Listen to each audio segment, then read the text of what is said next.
That right there in the corner in the Y, my dad says he was a pin boy because there was a bowling alley there. So as a kid, he worked as a pin boy, and then they would go también to Vandewali. Vandewali was more like for fun, but what was cool was that the Vandewalis would give them fruits and all that stuff, or whatever they planted for the families. He says, but he worked as a pin boy right there on the Y. I can't remember the name. I mean, he remembers the name, but so it was a store and a bowling alley right behind it. He says, but what's funny is that the lady would protect us because sometimes people would throw the ball before you got out of the way. So she'd yell out, hey, be careful, like you're gonna hurt the kids, you know.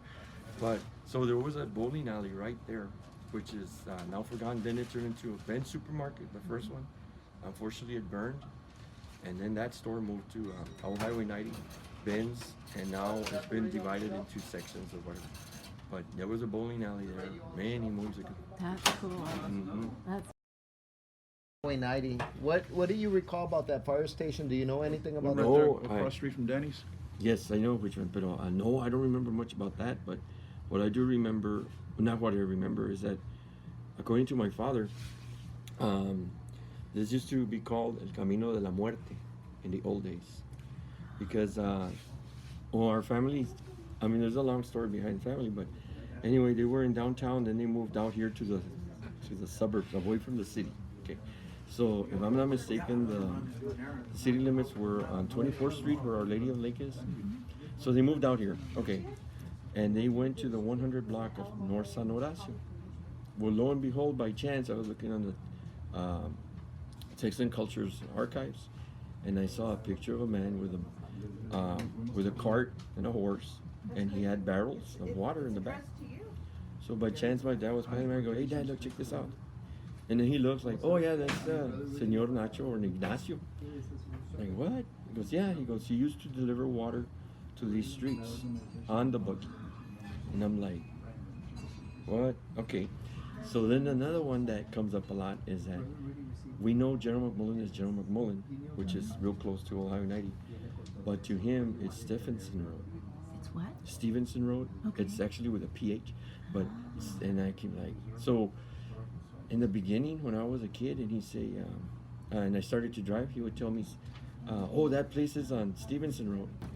So I'm like, Stevenson Road, was I'm looking it up, was there nothing? Like, oh my God, like, and I thought, like, and then I found out that sure enough, it used to be called Stevenson Road. So all this area was really farmland. North San Horacio had the 100 block, like was one of the new streets. There were outhouses, there wasn't any plumbing at the time. And then little by little, the city came in. Now what was interesting that in these neighborhoods, they used to have little stores, a little store. Now I shouldn't say stores, but it was really just like the front of the house turns concessions or whatever. So they'd sell simple things like maybe milk and beans, little not major things, and raspas and all that kind of stuff. And they were really raspas, the ones that you scrape, not the other ones. And on the other side of where Old Highway 90 starts, because the city came westward, there was also a little store there. So this one over here was called Saldañas on this side, and the other one on that side, there was one Cavazos, which was a large family. Now, in those days, it was very different because it was in the 30s and 40s, or even in those years. From my understanding, 50s, there were cockfights. There was all different types of things going on. It was like ranchitos, like a little ranch. But all that history is being forgotten. It's been forgotten. Even our household in the 70s, when I was in elementary, I thought everybody had a goat because we had a goat. So when they had bring your pet to school day, my mom took the goat. So all the kids were like, and I'm like, we're like, well, what's wrong with you? What's wrong with you? Did everybody have a goat? But no, not everybody had a goat. And then there was another family that had a horse. And then that was on the newer part, up the hill. And that was during my time. But it was so funny. I mean, to us it was like normal, right? Now others had chickens, and stuff like that. But for some reason, I think the code was gonna be cabrito because they still cook cabrito and stuff. And I had I had been asked to help when I was little, and then I said, "Oh shoot, I thought it was our pet," you know. Pero no, on that goat we saved it. We little by little, like my brother and I, we worked it out again, um, and it turned into a pet. We called it manzanita, like little apple. So so we did. We for I mean for some time, we didn't see anything about. I mean, we didn't see anything. I mean, we didn't think it was anything strange or anything. But yeah, we had a goat. Um, Another household, when I was really small, on San Horacio, where my grandmother lived, um, someone had a cow, if I'm not mistaken, and there was a horse somewhere. So that was interesting. There was a group that would go around with a horse to take pictures of kids. Now that was before my time, but once in a while you come across a picture that has a horse and that stuff. Now the church used to be called San Augusta, not St. Jude's. So that's another one. And my dad, and even today, he tells me, "Llévame a San Augusta." And if you don't think fast, like San Augusta, oh, St. Jude's, So that was San Augusta, and then the parish lines changed. Well, that's actually when they were below on the 100 to about 400 block of well, they were in the 100 block of San Horacio. But then on the upper levels, the 400s and 500 blocks, you belong to Holy Rosary. So we moved from the bottom of the hill to the top of the hill. But And the top of the hill is what, like, block? it's like a little hill. It's what happened. It's that way. Yes, towards it's that Commerce. way. Yes, it starts on Commerce. So, but what I always hear my dad says is that this road was called El Camino de la Muerte, and the little bus. Oh, El Bus Chiquito was another one. The little bus would come and pick people up, and then take you over there. And actually, I think you had to walk all the way to Our Lady of the Lake from this area to get the bus over there because it was out of town. And then there were creeks where they go and play in the water and all that kind of stuff. So it Why was a was it different, called Camino de la Muerte? because there supposedly was a lot of deaths because it was starting to become a highway, and I don't I don't know how it was Camino de la Muerte because according to the films I see, the cars could only run like 30 miles an hour. Pero como quiera, I don't know what the deal was it, but it's still, yeah, it was called the Camino de la Muerte. So, or maybe it was to keep kids from going there. Now, what he says, what they would do as kids, they would take their bicycles from that area.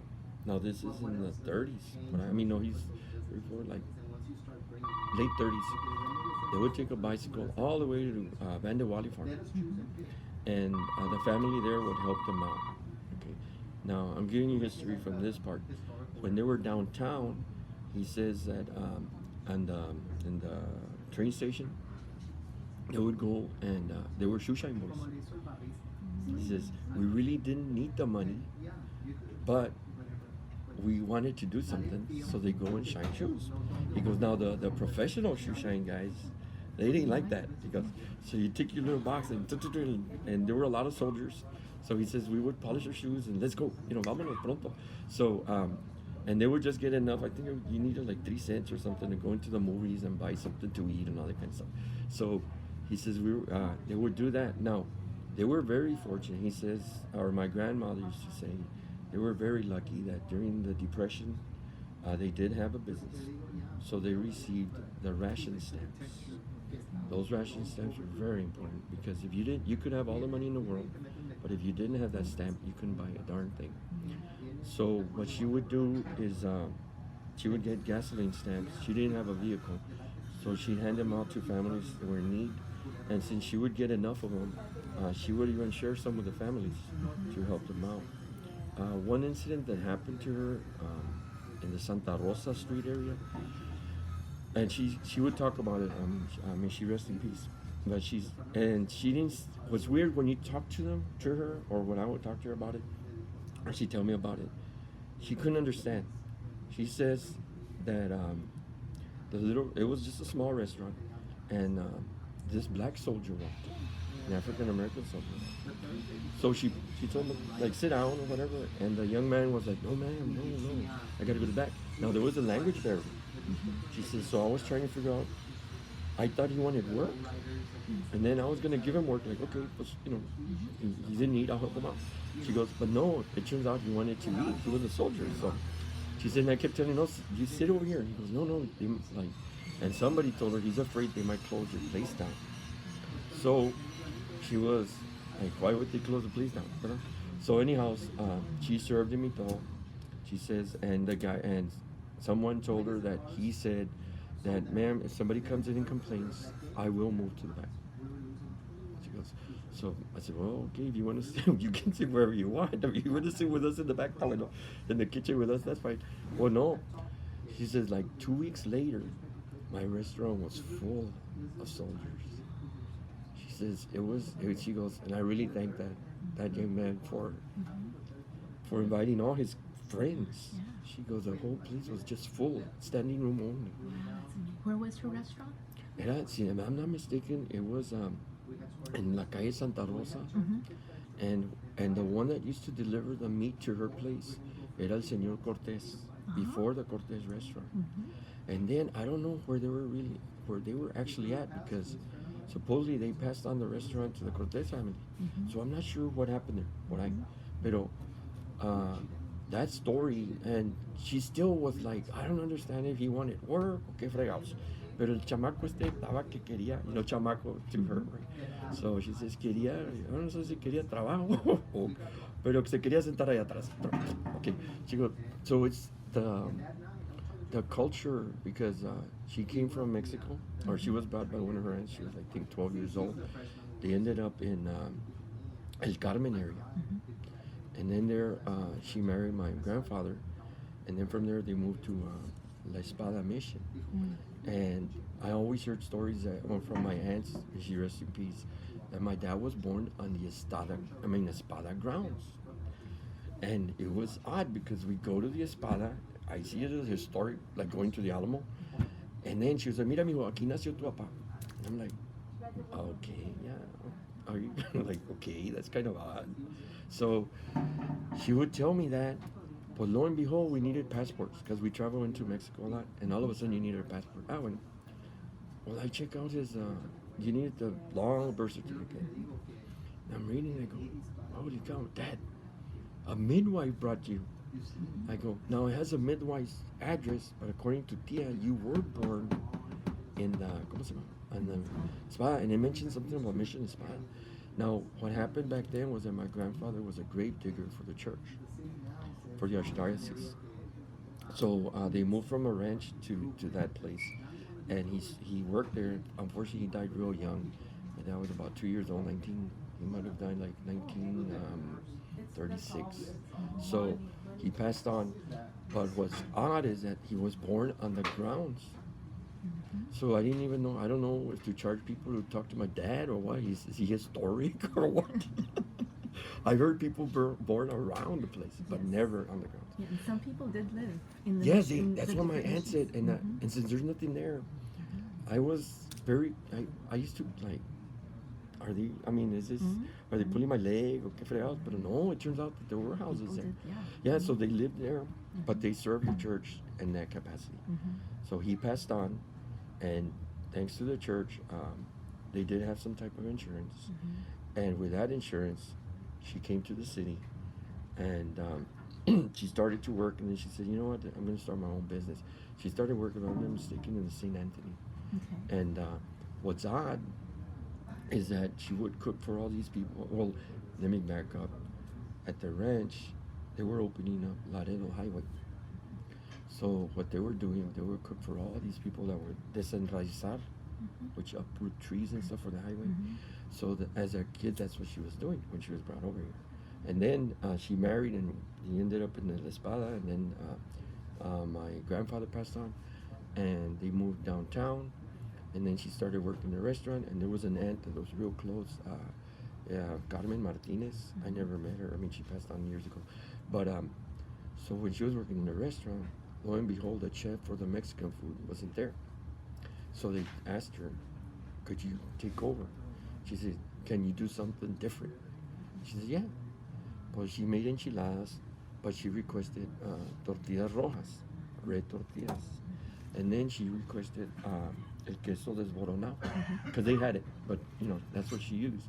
And then she put lettuce and tomato on top of it. Well, when the main guy saw it, he said, oh my goodness, that's a Mexican flag. So that's how they saw it. And they said, that's really Mexican. So then she was like the main cook for that stuff. And I'm telling you, she could cook.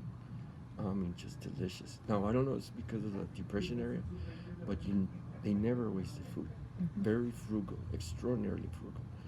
So she did that, and thank God she did that, because then she said, if I can do this here, I'll open up my little restaurant. And that's how she did her little restaurant stuff. Another thing that happened here is that now that I think back, she used to help people, I don't know how it worked, immigration worked in those days, but she used to sponsor people, because she saved her money and all. So she built a little house in back of her house, and that was where? aquí, in San Horacio, In San right here. Horacio. I mean, right Yep, where right. donde comienza Highway 90. So she would people would come in from Mexico.